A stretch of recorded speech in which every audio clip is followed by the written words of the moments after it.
She's helped over 170 startups raise almost $200 million. Every business has a brand, but not every brand has a business. And so what I tend to see a lot in the startup world is who can explain things the best. I'm gonna keep saying that. Because it needs to stick. Like, are you meeting a relevant need? And while there is an art to entrepreneurship, there absolutely is a science to it as well. We should have charged people for this podcast. Hey, welcome to the Faithustle Podcast. I am so excited for another episode. Every single week, we bring on Christian entrepreneurs, investors, business owners who are building their business God's way to give you a blueprint of how you can do the same. And today is no exception. I am so excited for today's conversation. I have to thank the incredible friends here at Lux Creative here in McKinney Studios for allowing us to use their beautiful studio space. If you have a podcast, you need a studio, or you want to start a podcast and you need a studio, this is a place for you. Make sure to let them know that I sent you. They'll send you a nice, generous discount on me for being a friend of Faithustle. Without further ado, I have someone that I met recently in Miami at the Called Conference, Pastor Tori Roberts Conference for Business Leaders. She's been a part of it literally since day one. Getting to hear her story, she's helped over 170 startups get funding and raise almost $200 million for their tech startups, their entrepreneurial endeavors. And I'm like, you got to come on the podcast. We got to get this. So if you're a startup or you're wanting to start a startup, this is a conversation you need to listen to if you want to get to the next level, get the funding you need for your project. Without further ado, we have Stacyann Russell. Woo! Come on, we're in here. The building. All the way from Georgia. Yes. My goodness. Came off the flight. Straight off the flight. Did you go to the hotel or nothing? I did. Listen. The Lord is good. Yes, he is. Yes, he is. Because you know check-in's not till 4. Oh, yeah. And I popped up at 9:30 a.m. like, hey. Hey, listen. This is the day that the Lord has made. I have favor. Would you help your girl? I'm like, hey. And she said it too. She was like, okay, I found you a room. And I was like, oh, you the girl. She's like, no, the Lord looking out for you. I said, well, listen, amen. Come on. Reminder. You ain't say nothing but a word. Come on. I was love it. I'll take it. I love it. There you go. Well, look, God's favor has been on this whole day. So I already know today the episode is going to be amazing. But seriously, thank you for coming in on the pod. And you'll be with us tomorrow. Well, when you watch this, it's not tomorrow. But for the meetup that we're doing here in Dallas. And so I'm excited for you to experience that too. I'm excited to be here. Thank you for having me. Oh my goodness. Absolutely. And grateful for Ty. He connected us. And we're going to get right into it. Well, one, I got to hear, before we start giving some wisdom to startup founders, again, this platform is for young Christian entrepreneurs, people in their early stages. And we have people who, they're making 6-7 figures and they're watching this. But a lot of them are kind of in that early stage where they're just getting started. But before that, we get into that wisdom, I got to hear from you, your story, because you literally were an engineer. Yes. And you came from that, and a nuclear engineer at that, and now you're helping early stage founders. You got to connect the dots for me. How you went from being a nuclear engineer to helping tech startups and helping founders. I'd love to hear that backstory. Trust me, we were all surprised when I got a nuclear engineering job. Okay. Everyone asks questions. Right. I was like, it was not the plan. I did not grow up saying like, oh, I want to be a nuclear engineer. That was not it. But I was always good at math and science. I look to the sky because the definition of good is relative. Like that was the thing that I could continually do without getting bored. So, when people are like, oh, if you're great at math and science, if you get all A's and B's, well, I got good grades, but like all A's, I don't know about that, but it's something that I could continually do without getting bored. So engineering was my jam. That's fine. Problem solving is my jam.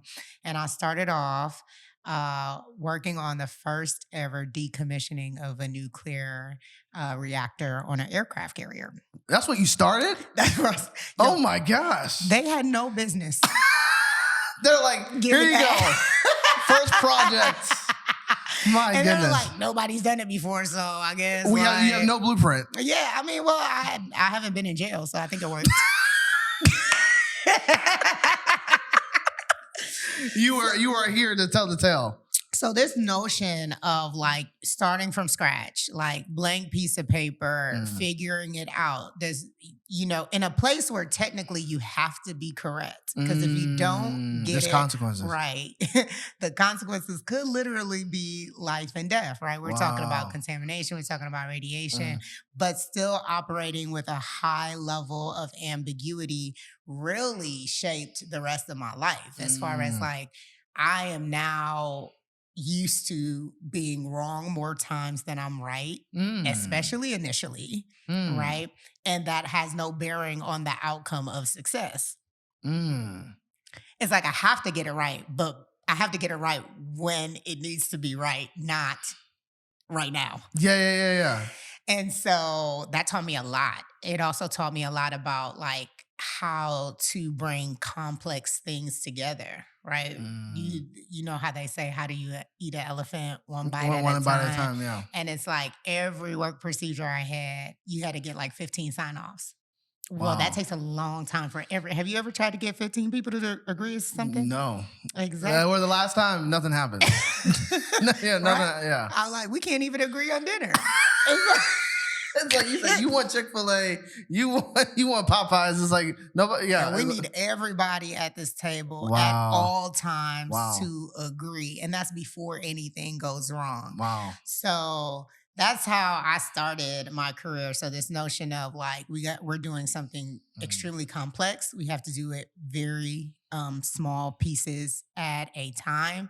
We have to work well with people, and everyone has to be aligned in order to move this down the yard line together. And so that was just kind of it. And then I went into modeling and simulation and satellites and all this dorky stuff that people don't realize, right? Wow. But I loved it. And it was always like, okay, here's this new thing we're trying to do. We don't know if we can do it. Let's try to do it. And then I noticed something. I went to business school, went into consulting, started working in innovation. And I was like, there's a whole bunch of people, like companies with like large R&D budgets. You're talking about tens and hundreds of millions of dollars and a lot of expertise. And I was like, is this the best idea we got? This is what you want to do. And it took you like 15 years to do it. That's crazy because I could make a new class of reactors in half the time, right? Wow. And then I saw people with a lot of great ideas. And they didn't have the resources. They didn't have the technical expertise to bring them. And I remember, like, as I was working on a client project, I was like laying down on a yoga mat. I'm supposed to be working on, I'm just like trying to think and put together their stuff. And I was like, that's it. Like we need to connect people together. And that's kind of how I got into startups and working on my company is like, how do we build that bridge? And luckily, while I was getting my MBA at USC, that's Southern California, not South Carolina. There's a big difference. Big difference. Yeah. While I was getting there, I was introduced into like customer discovery, lean startup methods, and things of that nature. Wow. So that's it. Nothing too crazy. Well, nothing too crazy. Just decommissioning nuclear stuff. My goodness. But I think it's cool that like I literally had a conversation this morning with a good brother of mine, and he was like, we both were talking about how we're both in new seasons, and we feel not ill-equipped, but just like we don't feel like we qualify, and we're just like, okay, like the feeling of it, right? But then when he was like, when we actually realized it's like, no, we've always been equipped. It was just almost like in Mr. Miyagi, where it's like you're doing this wax on, wax off, and you're like, I don't know why I'm doing this, but like somehow it connects to the next thing that I do. But it's just like, it's so God of like, you're in your ability to problem solve, how you had to think, how you had to, do the research and everything that you're doing, how it's connecting to what you're doing now. It's like, it's just beautiful how like God equips you for whatever assignment is next. Like even for me, for this, of like, I was behind the scenes for like 10 years in video production. Mm-hmm. And I would conduct interviews, but I never had a camera on me. I would like direct. And I'm like, I felt like insecure when I first started. Like, man, like who wants to listen to me? But then I'm like, oh, I have been doing this. I just wasn't having the mic on me, but I have been doing this. It's like, God, like, God's always He entrusts you with these skills and gifts and abilities, and how you steward them, it's preparing you for the next thing. I'm pulling that out from that. I'm like, that's fascinating. I think. Well, he's way more creative than we are. Absolutely. As creative as we think we are. Yeah. I mean, look at the world around us. My gosh. Look at the animals. Look at all of it. Yeah. Yeah. It's just pristine. So, and I've had to ask myself this lately. What is the definition of qualified? Ooh. Like, how egotistical is it of you to think that you even know what that is? Wow. Come on. Right? Yeah. So I'm in a season of radical obedience because I don't know. I do not know. Hold on. Go there a little more for me. So you're saying it is egotistical to even have a definition of what God will qualify. What? We're still reading the same Bible after thousands of years and trying to make sense of it, right? To think that I know what the definition is, so much so that I would self-select out and disqualify myself. Ooh. We're not talking about the Lord telling you and confirmation after confirmation after confirmation saying, I think you should let this go. Yeah. We're talking about insecurities. Yeah. We're talking about fears that haven't even been realized. Mm-hmm. How crazy is that? And like every once in a while, I gotta check myself. Like, girl, this ain't even your story. Relax. Whatever voice you hear in your head, I need that voice. Like, man, relax. It ain't that big a deal. Right. Or just, I mean, genuinely, just like, I love that. I love that thought of, man, we are not just overcomplicating it, but it's like, I think of Job, of like, God was like, I mean, he went in on him. It's like, were you there when I made the stars? Like you were there. Did you consult me when I put this universe into motion? Like, and it's like, yeah, who are we to tell God what he can't do or who he can't use, including ourselves? And that's powerful. And it's like we can give ourselves permission because we're never going to believe it anyway. Look how many. We know who the Lord uses. Yeah.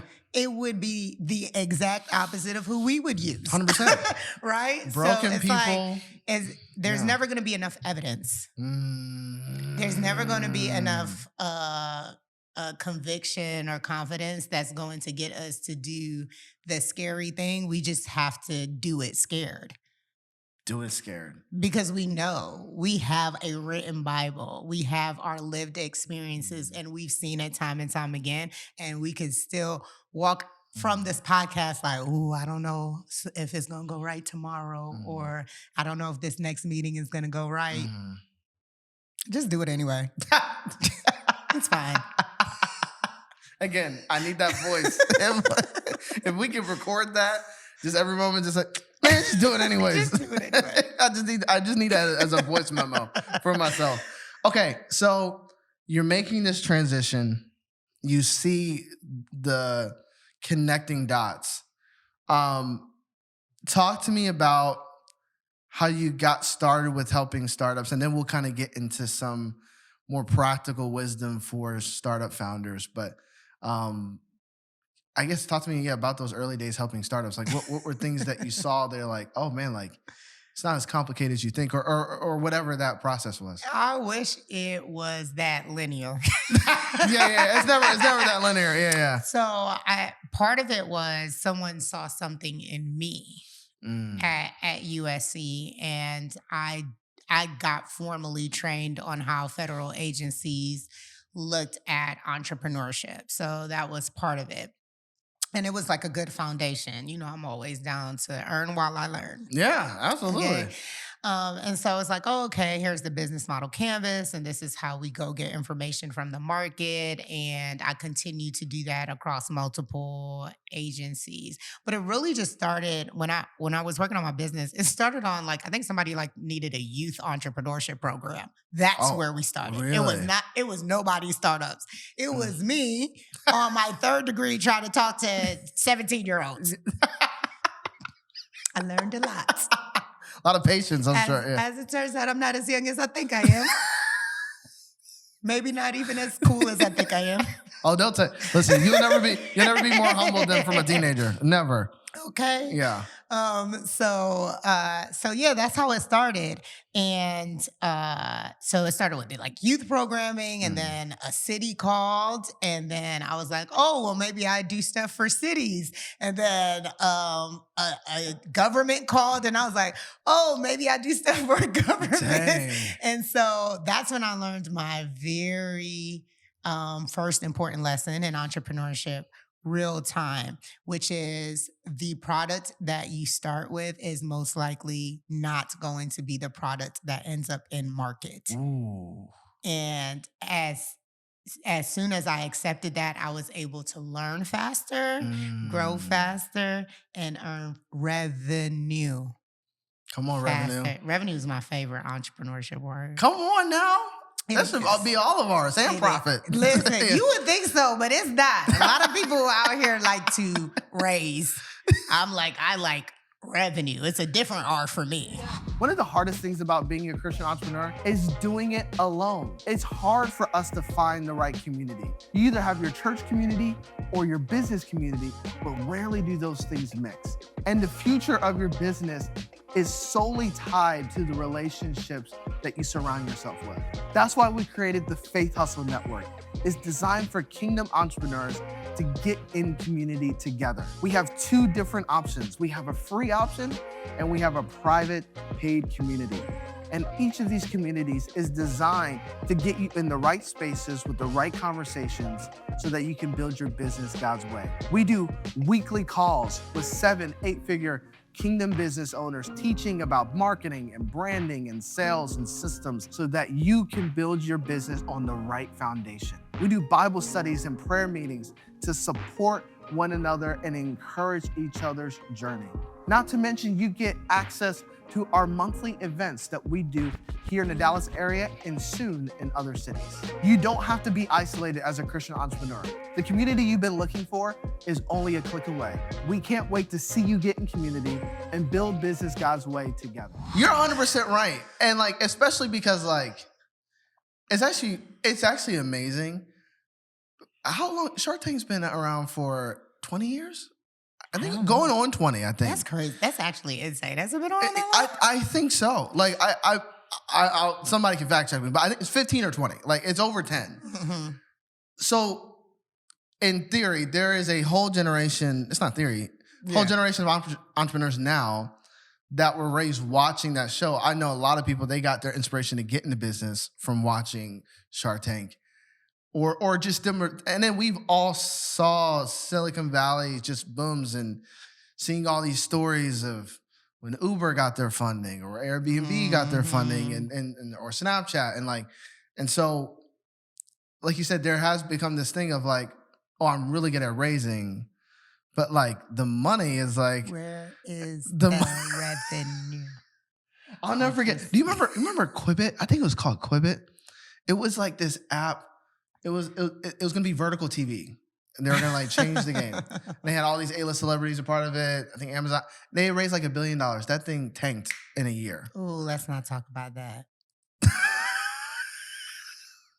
I love to run into a founder who thinks that influencers is gonna get them there exclusively. And it's like, you know what's even more effective? Solving a relevant need. And we just miss that sometimes. But I think, going back to Shark Tank, I didn't realize it's been there that long. I heard this from a friend in the industry, and it's so true. It's like I was talking to him and he said, I can't wait for the era of the celebrity entrepreneur to be over. That you can build a business just on celebrity. Like, yeah. And it's like every business has a brand, but not every brand has a business. You see what I'm saying? Yeah. And so when you start to see longevity and what separates a person's ability to found and have a company is going to be driven by the revenue that they can bring in from paying customers, not how much you can raise. And I think that if you are good at raising, that's great. And you should put that behind companies that are trying to get into market and stay there, right? Like companies that are trying to generate revenue. Brilliant.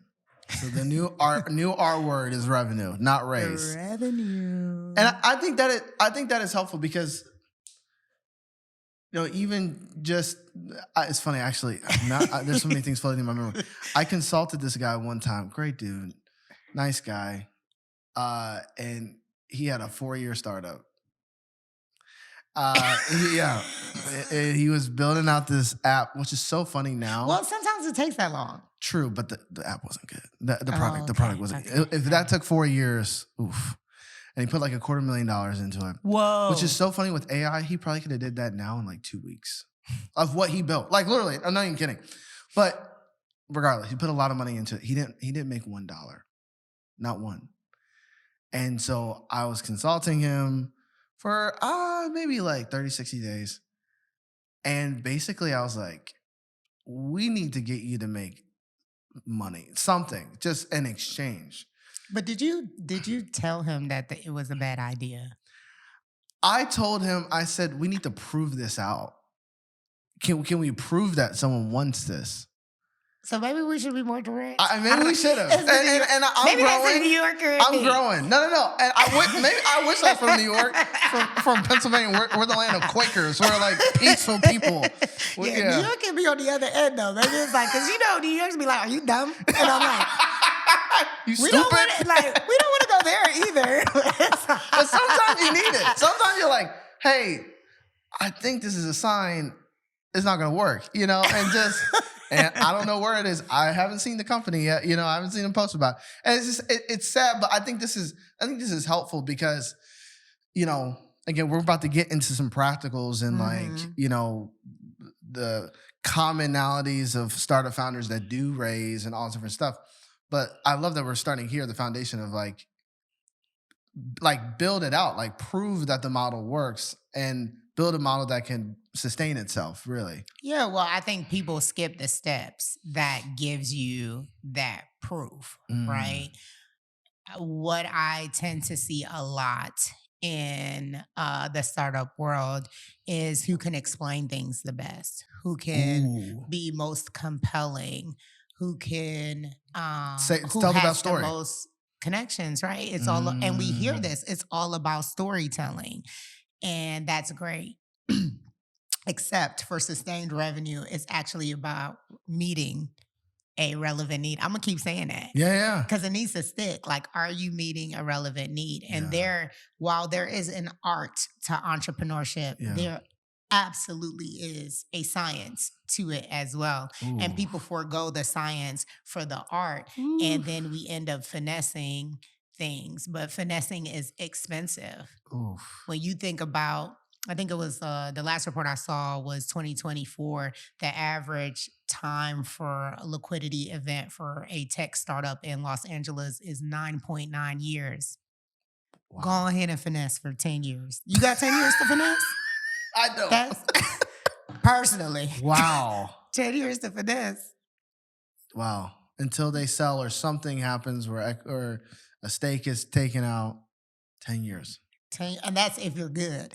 If you're good. That's if you have something. Most people get weeded out way before that.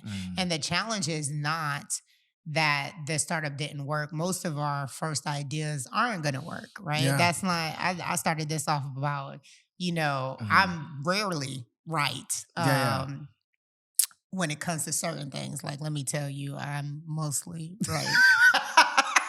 No, this is being recorded, so... I don't want any of my friends to play this back. Like, my friends gonna be like, remember? You said on this podcast. I'm telling you, Nixon 6. I'm right. No, I'm just like.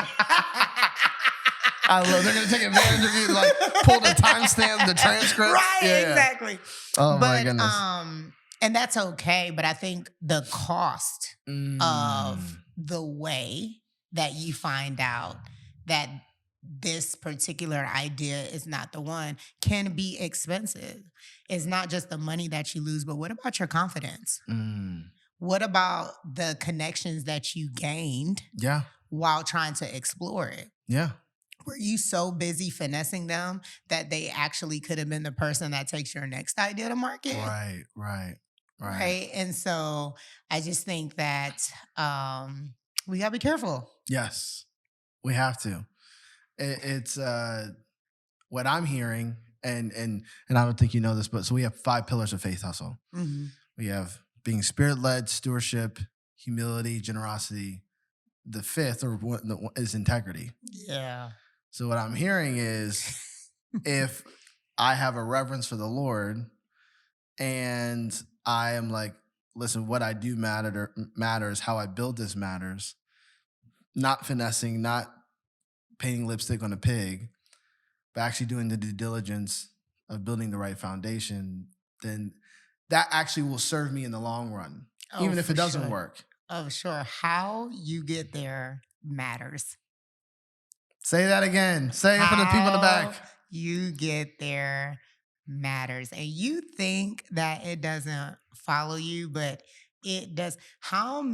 We have so many examples now of people that we've celebrated who have gone on to build companies and raise, and they are in some sticky stuff right now.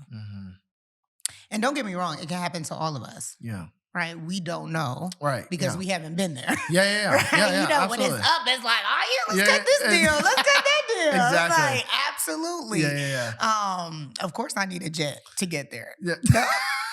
This sounds like a great investment. Yeah. Right? Yeah. So we don't know, but how you get there matters. Yes. My goodness. This is so good. I love everything because I feel like we're almost debunking a lot of stuff.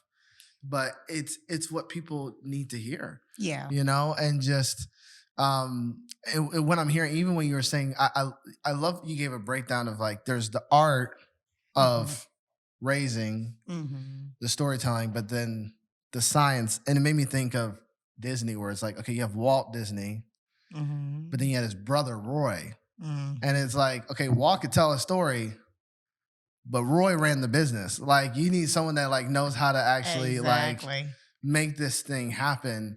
I mean, even Steve Jobs and Steve Wozniak, like Steve, to my knowledge, like, yeah, I mean, he knew code, but like he didn't build stuff. Like that wasn't his thing. But like Steve Wozniak could build, and it's like you need both. And you absolutely do. And I think self-awareness to know which one are you. Too. Like, are you the art or the science? I mean, you're gonna need both, but you know what I mean? Like, do you find that like with like if you're looking to a founder, are you seeing, hey, you need this part? Like, okay, you got the science part, but you need the art part, or you have the art, you need the science. What? But it's my company. And it's my product. So I'll tell you what I need. I'm like, cool. You got it. No, you can't tell me. That's not how this works. So I'm gone. But peace. Yeah. I'm personally good. But best of luck. Yeah. So yeah, I think there is a balance. You see, we all have it. We all have our blind spots. And sometimes, you know, what do they say? Some things are taught, most things are caught. Yeah. And so we're just going to have to learn the way that we're going to have to learn.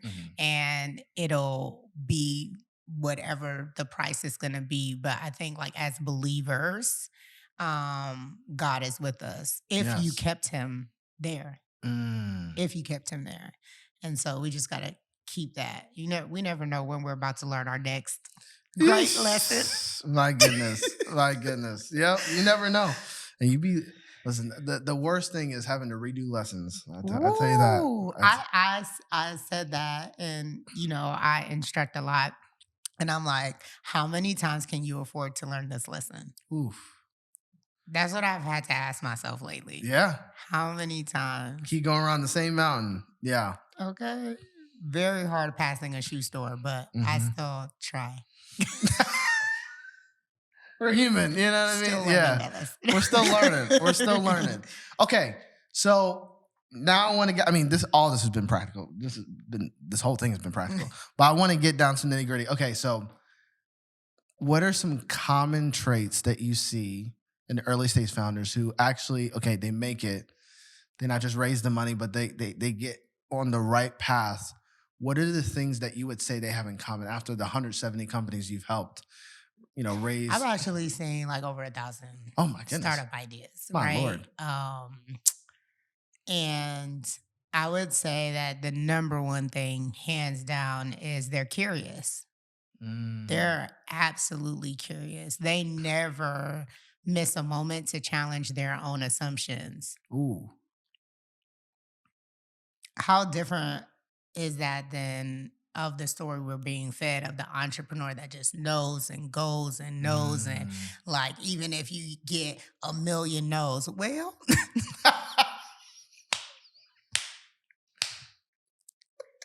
if your customer pool is made up of 1.5, I feel like 1 million no's kind of. We'll tell you. I don't know. Sure, whatever. Your customer pool is 1.5 million and tell you you're like, maybe if it walks like a duck, what is that? Is it Dumb or Dumber? Where he's You're telling me there's a chance. You're telling me there's a chance. Yeah. But yeah, so they're super curious. They're absolutely they want to know. They don't make assumptions and think that they know. They'll always have an inkling. So your convictions are your own convictions, and they stick with that. Like, I know, but the conviction is I know something's here. Got it. I know something's here, and I'm gonna go after that like a dog after a bone. I know it, but the what it looks like, the how you get there, they're absolutely curious about that. So that's the first thing. The second thing is they're super hungry. Super hungry. They're not afraid to get at it. Yeah. Right? And whether it's I'm the one that's gotta do the coding or put the product together or do the soldering or whatever it is, they're hungry and they want to know what the market has to say about what it is they're doing, and they want to know fast. And then I would say the other thing is they respect the process. They're not trying to skip steps. They're trying to do every step that they can as effectively and efficiently as possible. So when you have a founder that honestly like respects the process, super curious, super hungry, you tend to see them around, and then they have the 10-year overnight success story. Yeah. That gets published in Forbes and all this stuff. Yeah. It's like, and it's like, no, this story started like 12 years ago, but but you just got caught. You came out of nowhere. Yeah. Amazing. So they don't assume. They respect the process. They're curious. They're curious. Respect the process, and they're hungry. They're hungry.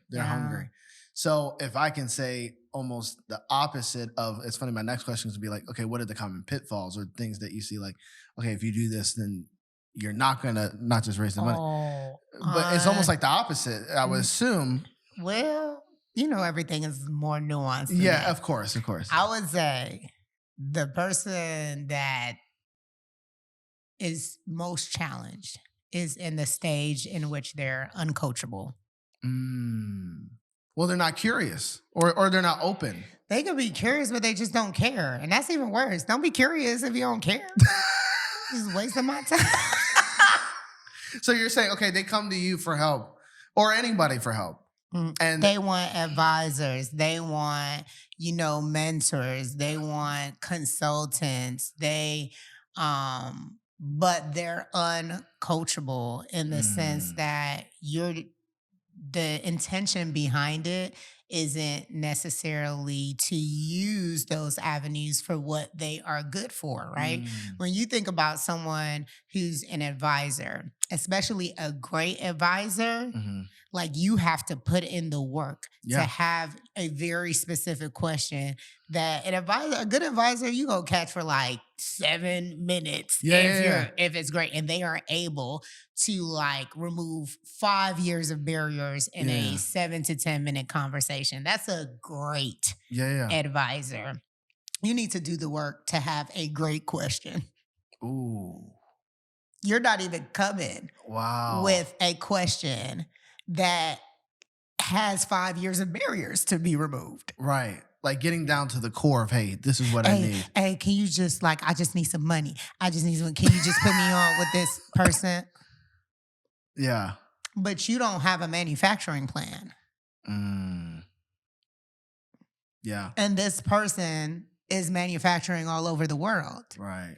So when I say uncoachable, it's like you won't even do the work to earn a seat at the table that you want to be at. You haven't, it's worse. Like I always say, especially in today's world where everyone has a mic because everyone has a phone. And it's like, if only we just all didn't have mics. I've seen so many comments that like they need to put tariffs on mics because maybe it'd be a lot more peaceful. But I agree. It's like in that world, we're always saying like, you haven't earned the right to have an opinion on this matter, right? Not a lot of people take the opportunity to just bow out and say, actually, I haven't earned the right to have an opinion on this matter, so I actually don't have any thoughts. It's the same way, like you haven't, in entrepreneurship, especially with a startup, you're still trying to prove out a business model and you haven't even earned the right to have a question. Ooh. You haven't even talked to anybody. So when I say uncoachable, it's like you're not willing to do the work. Do you think? Look at how we're in the playoffs.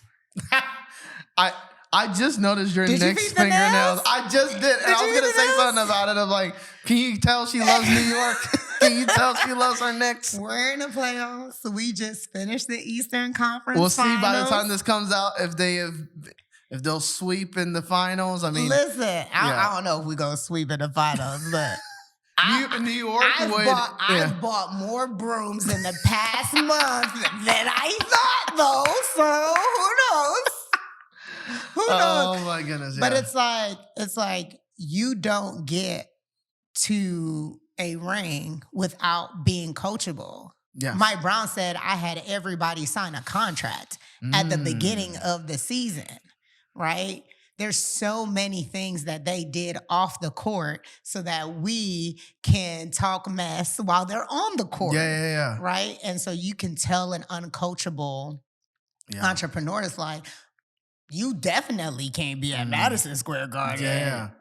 I'll even go one step forward with what you're saying because I think it's powerful. If we're sticking with basketball, which I love basketball. If we're sticking with the basketball analogy, you can have the most talented players on the team.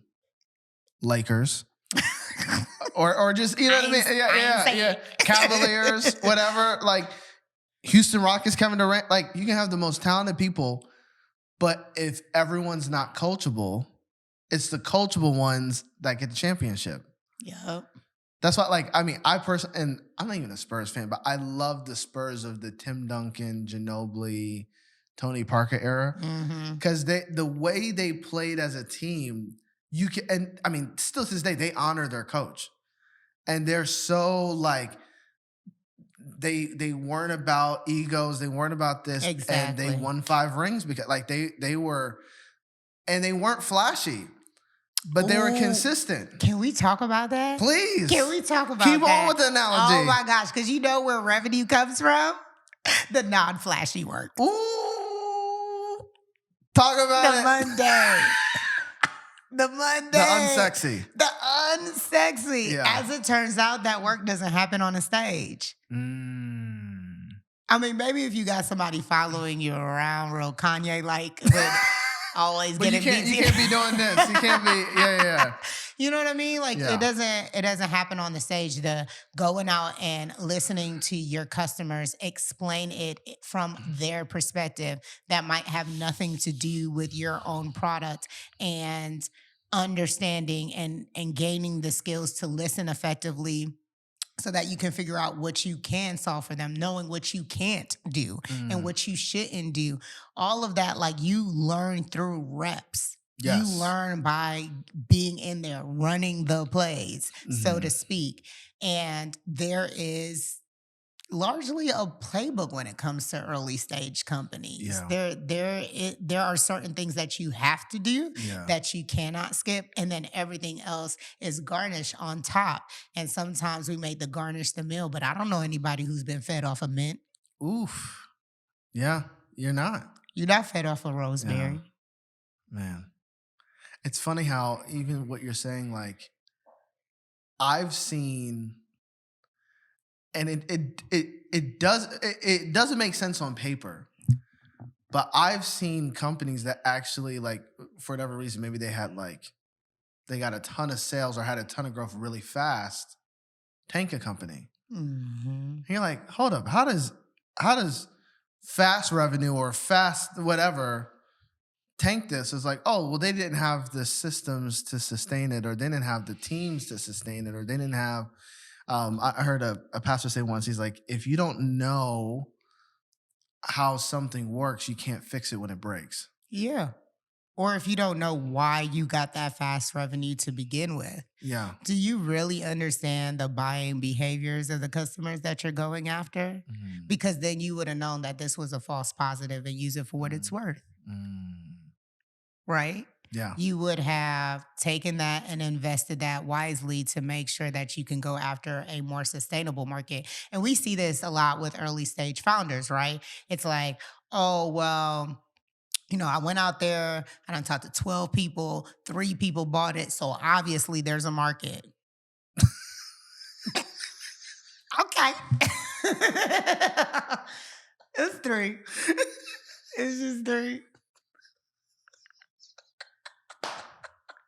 But have you done the work to understand your market size? Yeah. And to understand who you're going after? And it's like you got this first 3 sales in like the first month of talking to people, but really what the market suggests is that this pie is like, supposed to be $10 million in the first 3 years. So actually you're still at the beginning stages, and there's still more to learn and there's still more work to do. And so you build your whole infrastructure around these first initial sales, and that wasn't even the thing. Wow. I have real world experience of that, of even with Faithustle specifically, God, it's felt painfully slow at times. But I'm now grateful for it, because the idea I had when we first started of like, this is going to be our product, this is going to be how we add value, and just, how we take this podcast and monetize it, nowhere near what we're doing now. But thank God. Yeah. I thought the need was education, which, to be fair, that is always a need in some regards.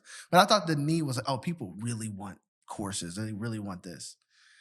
And then as I sat down with my customer base, honestly, the best advice I got from Jamal Miller, who's a dear friend, I got to connect you with him. Great guy. And he was like, bro, at your stage right now, call every person that's ever bought anything from you. He was like, ask them, why did you buy? Oh, we like Jamal. Yes. No. And he's just like, no, like, do the due diligence work. Like, those are going to be, those first few people who buy, those early adopters, are going to be the key to the rest of your growth. And what I found was, like, after picking up the phone, getting coffees, interacting with the people who were actually like, going to our events or, purchasing anything, it was like, oh, what they're really hungry for is community. I thought it was education. Had I built what I wanted to build, I would have. And it was, but the thing is, it's true. They do want education, but the sustainable delivery method of it is in the form of community. And what could have been prompting that. And what we couldn't tell is how far away humanity would get from community during that time. I wouldn't have known. We can't call it. No, not at all. And that is the Spirit's leading, which I'm grateful for. We grateful when the Holy Spirit just yank us back in. Oh my goodness. Too much. You're doing too much. Come and that's where, okay, we have the advantage of being believers. If we're tapped in the Spirit, He might tell you, no, don't do that. But if we're not humble to be like, okay, Lord, yeah, this was my idea, but I'm submitting it to you. We all tapped into something. Come on now. Pride, ego. We all tapped into something. Yeah. And so you just want to make sure you tapped into the right thing. The right channel. Yeah. Yeah. And that He'll direct you like, no, don't do that. Don't do that. And you're like, why? But if you like submit to it, it's like, oh, you were trying to help me see around a corner that I couldn't see, and so I can say that for myself. I'm evidence of that. This is so good. like we're just okay. So now I want to. You started it. When did you start Daraja? I started it 2018 when I was still working. Okay. And went full time in the midst of it all in 2020. Of course. As we all do. Come on. Why not stress my Jamaican parents out? Y'all gonna do what? Oh, what you say? What do you say? Oh, what you say? Y'all gonna do? Hello. My best friend in the world is Jamaican, and so I love anytime he talks with his mom, him and his mom talk. I'm just over here like, I don't know what y'all saying, but I love this. My mom is like, girl, there's a whole pandemic and you trying to get rid of your health care? Yeah. And it's like, I feel like I have a very large, very supportive family, but it's the look in the eye. Yeah, just like it's like, I really did sacrifice a lot for this one. I paid a lot of money. Can't call it. Yeah. I mean, she hasn't asked for anything yet, but I feel like a phone call's coming. Based on the decisions she's making. A phone call's coming. I don't know what to expect. But you started off. I'd love to just hear.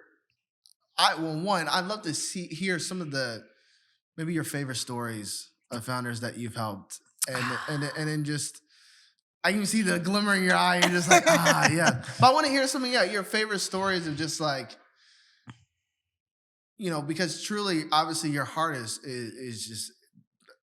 I love to always talk with people what they're passionate about because it's evident. It just comes out.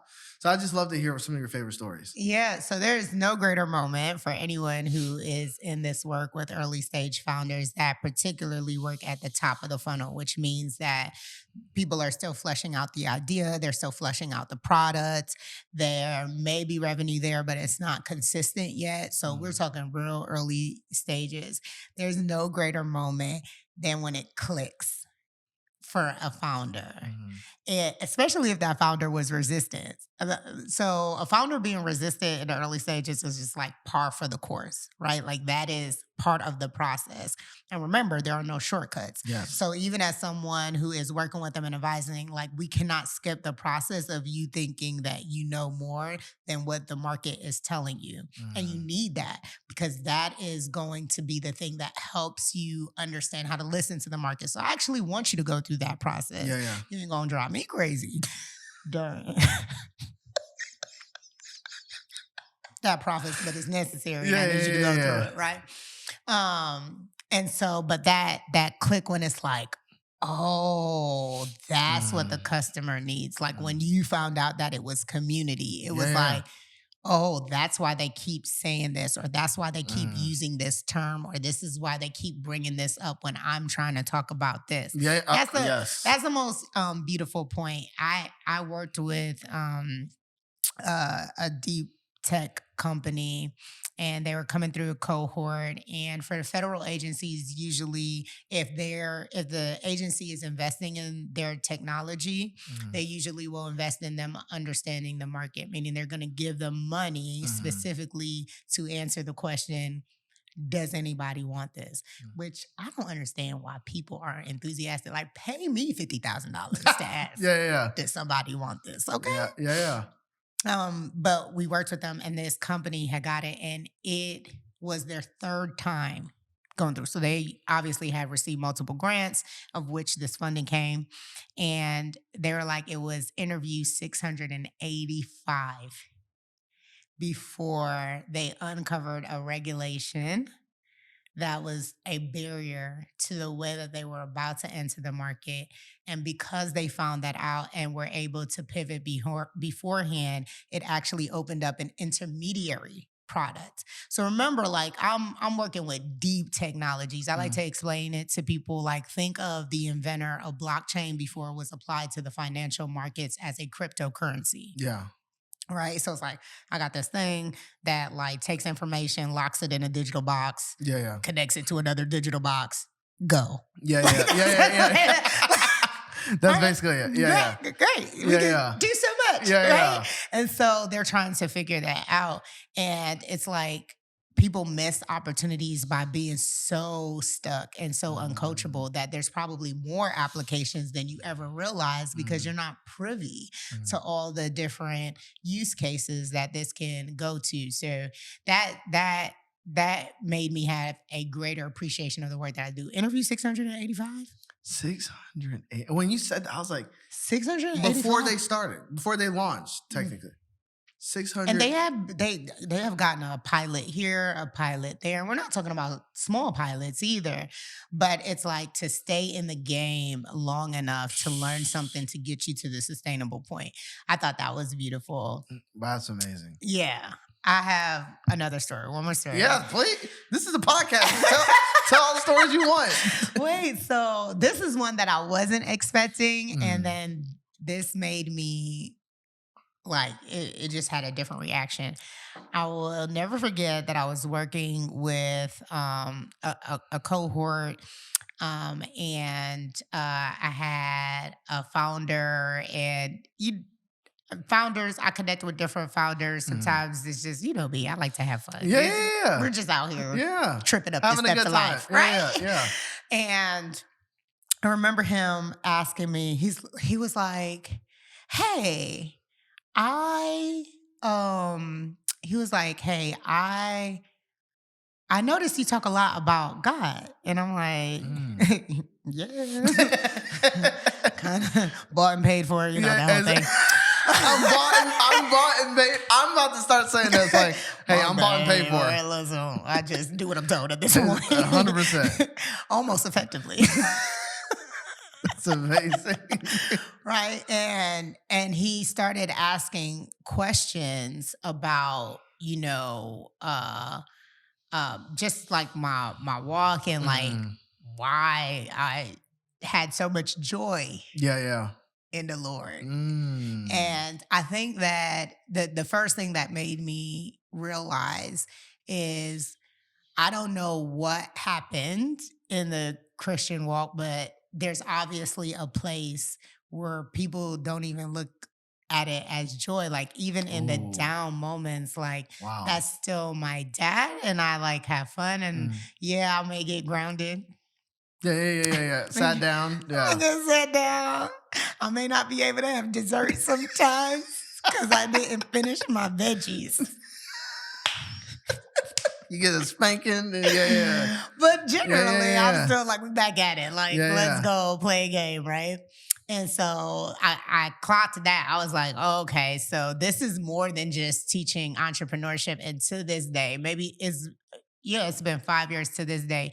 Every time he comes to LA, he's like, are you going to church? Wow. Roger, I'm like, it's fine. You could ask me anything. The first thing he thought was like, you going to church? Are you going to be in LA? Wow. Right? And it made me realize, like, this is, and he's doing great, by the way. But it's like, like, if you could see something more than me. Yeah. If you can see something more than anything I could create, any exercise that I could create, if you actually could see that, that's like, I was like, okay, I see what you're doing. I don't know if I'm gonna still eat all my veggies, but like, I like it. Wow. That's powerful. I love, I mean, we're called to be a light, right? And I mean, even to your point of like, man, like, is the joy of the Lord evident in our lives? Is the fruit of the Lord? It's funny, actually. I was reading this morning. I sent it to Ty and some of the other guys. I was reading this morning in Psalms 27. Listen. Which I know that. Mm-hmm. The Lord is my light and my salvation. Whom shall I be afraid? You know, I grew up apostolic. Okay, come on. Pentecostal apostolic in a Jamaican church in the Bronx. Oh, wow. Shout out to UPC. Come on. I know UPC. Well, we had to recite that every Sunday. Really? So like ever since I could talk, we would recite that every Sunday as the pastor leadership was walking in. That's a whole other story because I was just like, should we? Okay, whatever. But more importantly, I will never forget. I was like having a time in undergrad. And I don't know, I probably was like in the lab at 3 a.m. trying to figure out an algorithm or something. They really put you through the ringer for these degrees. But, and it came just like that. Wow. It came just like that. And it's just like, you spent your whole childhood reciting that, but go ahead. Psalm 27. No, I love it. I love it. So I was reading and I've read it so many times, but verse 13 in NIV it says, I remain confident of this. I will see the goodness of the Lord in the land of the living. And I just kept going back over that. I remain confident. I will remain confident in the goodness of the Lord. And I'm like, okay, like, can people see that I'm living in the goodness of God? And am I remaining? You know, like, is it consistent? Is it, and you can't tell me it only gets good after this life. Right. You cannot tell me that's when it only gets good. Yeah. And I think one of the things that I've learned is that there is joy everywhere. Now, that doesn't mean like I'm not going to hide how I actually feel. Of course. You know what I mean? Like, I got an attitude, I'm gonna let you know. Like, I'm still a Jamaican from the Bronx. Yo, you got me tight. Got me tight, son. You know what I mean? Like, I'll tell you. Yeah. You'll know. Like, I'll be like, are you okay? No, I'm okay. Are you okay? Are you okay? You good? Right? So that still happens. But it's like there's joy everywhere. Yeah. And like the more I have been that same hunger that you may have, like it's just like, oh, where's the joy in that? Or where's the joy in that? Where's the joy in that? And I think that pays dividends as well. This is life. You know, my grandfather, we're going in a whole bunch of different circles. Yeah. But my grandfather, he lived until he was 103. And I'll never forget, we were having a conversation and somebody said, like, life is too short. And he was like, life is too long. He was like, even if you only live for 40 years, that's a long time to do the wrong thing. Oh, my gosh. And I carried that. I think he said that when I was like a teenager, and I've carried that with me. Wow. Throughout, like, life is literally too long, no matter how much time you have on this earth to be out here not having joy. Yeah. That is, man, what a perspective. I've never heard that before. That's why I'm like taken back, like, wow. Yeah. That it's, technically in terms of eternity, it's short, but it is too long to not. I mean, even honestly, I was telling some of the guys last night I look at my life. I'll be 30 next month. Oh, look at you. I'm joining the 3-0 club. Hey, listen, you almost grown. That's so cool. I'm almost grown. It's hilarious. So cool. Yay. I just became an adult. Barely. I mean, you're still working on it. It's great. Barely. I'm still trying to become an adult. as it turns out. That is hilarious. But turning 30, I'm like, I just have had this conviction since I started Faith Hustle. I'm like, yeah, it's been a long journey. It's been a long road. A lot of faith, a lot of obedience, a lot of sleepless nights, a lot of tears, a lot of God, is that you? Are you sure? Come now, help. And in the same sentence, you know. Right. And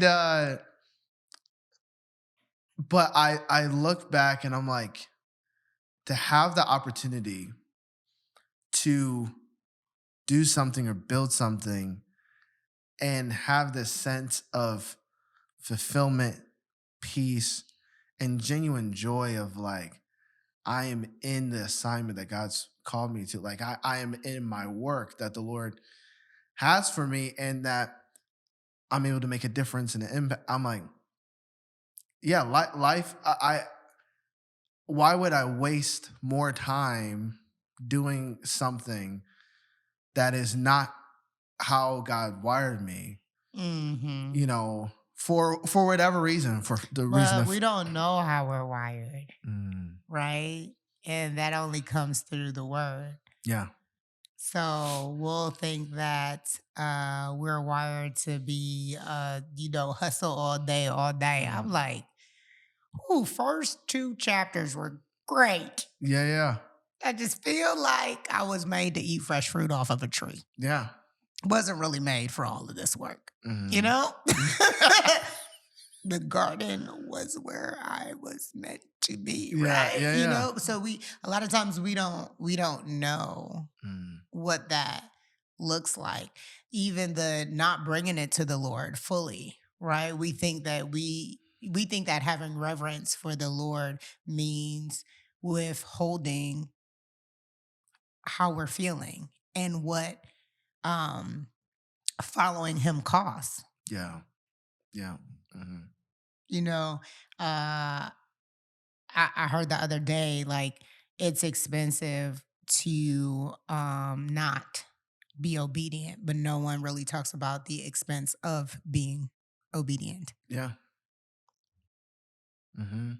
You know? It's a true cost. Right? And so I think sometimes we don't really know enough about him or us and our relationship to even experience that joy. Yeah. Yeah. I mean, I'm thinking of Hebrews 12. For the joy set before him, he endured the cross. What a fascinating statement. He could have chose any word. Whoever, technically the unknown author of Hebrews. Yeah. For the joy set before him. It's like, it wasn't that moment was joyful necessarily, but like it was set before him. You know, it's just like that's a fascinating thing of what is, like you said, what is possible. Yeah, it's like, even in doing the hard thing, even in doing the thing I don't prefer to do, even doing the thing I could have never called would happen to me, I am still the child of the King of all kings, like sovereign God. Yeah. Like, he's the one that's got my back in that thing, because that thing ain't going away. It's who's on your team when you go through it. Right? Yeah, we see it. And so I love it when you say it's like in that sense, because we know him, or I'll speak from my perspective, because I know who he is, right? Like, I know that his love and his provision lasts 1,000 generations versus his justice and his iniquity, right? Like, because I actually know him, there's got to be some joy somewhere. I got to go find it, because I don't know how long I'm going to be here. So I got to go find this joy. I got to have joy. I got to. An unjoyful Stacyann is not a good person to be around. No. You hear me? No. And it's like, if you're going to do it and you got an option of joy there, take it. Right. And it's like, it's joy unspeakable. It's not dependent on circumstances. And it's a discipline to stay in joy. And Okay, as we close here, this is something. We'll just keep on that. As we close here, I'd love to hear from you. Clearly, I was thinking about it as we were talking, like, you have a real burden and a real heart for these startup founders. It's almost like they're your babies. Almost, it's like, yeah. I love it. I love this place. Yeah. What about startup founders just moves your heart? What about it, about them and the stage they're at? Because really what you're describing is a lot of Faith Hustle community.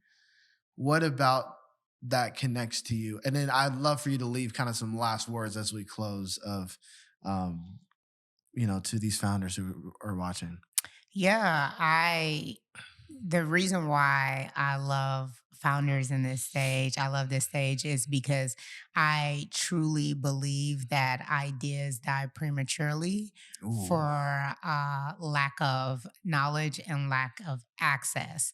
And I know we often talk about the monetization point of ideas, especially in entrepreneurship in the form of business, but we don't talk enough about value. And there's so much currency and there's so much value that is wrapped up in an idea that you can't yet articulate. Right? That you haven't yet connected to the problem. And we lose so much because of that. And I think that the ability to discover with someone as they're toiling is great. What was the scripture? I'm going to butcher it, right? But it's like the joy of the Lord is for man to seek out. Oh, yeah. I know what you're talking about. Yeah, but you don't. My pastors don't. No, I got you. Yeah. Right.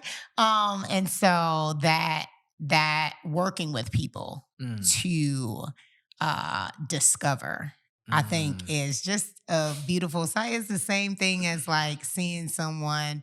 To me, it's like seeing someone win a gold medal at the Olympics. Wow. It really is.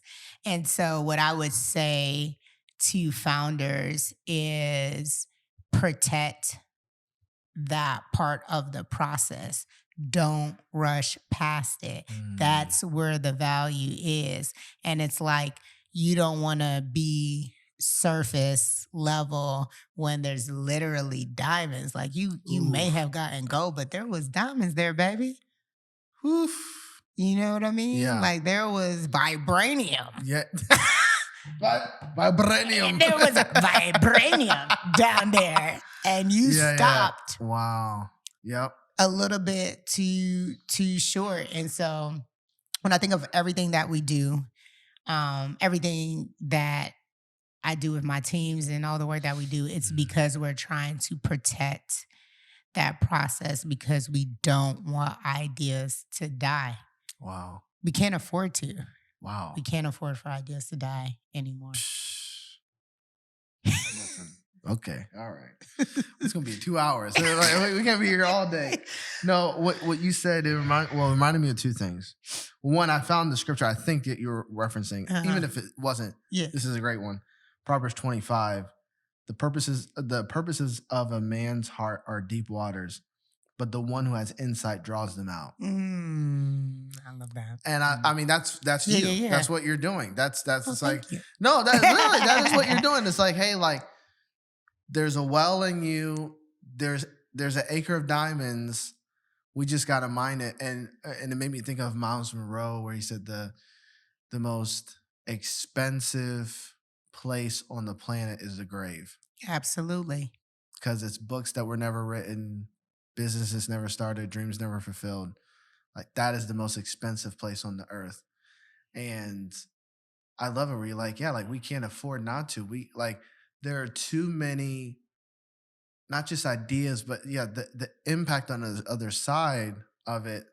There's for the kingdom of God. People attached to that. And remember, everything works for the redemption of humanity back to the Lord. And it's like, there are real things that are supposed to supposed to happen. And as like an engineering scientist, I'm like, Lord, I have no idea who's gonna make my artificial hip, but please help the babies. Help the babies. It's not looking good. We're skipping too much of the discovery process. Now, granted, I feel like I'm gonna be fly and good to about 95. You know what I mean? Yeah. But still. Somebody figure it out. Somebody get to work. Yeah. But I love that. Yeah, it's just like there's so many things like, thank God for modern medicine. Thank God that someone didn't stop at, oh, this is a problem, but they pushed forward in innovation. Because as we're doing things that don't help us, right? Like as humans, we notoriously build Babylon over and over. We sure do. Over again, right? The Lord is making provision and he is going before us and we are the provision. It's not money. Yes. It's not this house. It's not this bay. It's not this. Like, we are the provision that he's like literally put here on earth to be the answer for the ways that we have, whether it was in good intention or not, made a mess of things. Yep. Right? And so we can't have you second guessing yourself. Oof. We can't have you running after money when the idea was really supposed to be something that was licensed and not VC backed. Wow. We can't afford that. Wow. Because there's too much wrapped up in that. Yeah. There's too much wrapped up in that. So, protect that part of the process. Yeah. And, there'll be people like me there to help. To help day us. Long. Come on. Thank you for being here. You have no idea. This is like my top 10 favorite conversation that we've had. I just appreciate your wisdom, your directness, because it's needed, and your joy, and just, I mean, there's too much. We should have charged people for this podcast. There's too much wisdom in this. This for free. This for free. Yeah, but, so imagine what happens when you do cut a check. Come on. When you do cut a check. Yeah. Hello. Well, actually, that's my next question. So how can people work with you, find you? What if there's a startup, they're like, hey, we got this idea or we're at this stage. How do they get in touch with you? Yes. Glad you asked that question. Well, you can always find me on LinkedIn, right? StaceyAnn Russell, or Instagram at Stacyann Patrice. But we do have an Entrepreneur's Playground. Come on. Yes. And this is, so if you can't tell by now, I like to play. If you can't tell. Yeah, I love it. I like to play.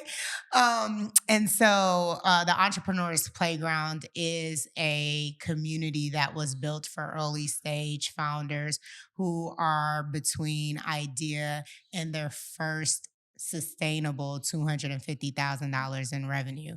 And the thought process is, if we can get you to that major milestone in revenue, whatever is on the other side of that, whether it's a raise, whether it's scaling, you'll be in a much better position to do that. And so we have this online community. Love it. We can always drop the link, but of course. It's ep.darajacollective.com. Come on. I love it. And you get in there, and this is for founders who want to do the work. So remember, I said no shortcuts, right? Yeah. So we only have annual subscriptions. Okay. Because no shortcuts. I love it. Right? I love it. And I can't wait for the day that you're like, oh, I don't need to be in the playground anymore, or I could be the line leader. Yeah, exactly. Yeah, I've graduated. Yeah. Yes. I'm like, you know what? You go run the jungle gym, which is an actual space in the community. I love so it's literally all about play for the individual founder. Yeah. I love it. That's so fun. Oh, yeah, we'll link all that below. Yes. I'm so excited for it. Yeah. Well, thank you for being on again. Traveling here, it means so much. Appreciate you. Thank you for having me. Thank you so much for watching this episode of the Faith Hustle Podcast. We hope you felt challenged, encouraged, and equipped to walk out your faith hustle. And if you enjoyed this episode, we encourage you to subscribe to the podcast, whether you're listening on YouTube or any audio platform. As well, leave us a review. It helps us so much in our ratings so we can get the word out to more people. Each week we have these conversations with business owners who build their business God's way. And so we look forward to growing with you on your faith hustle journey. We'll see you next time.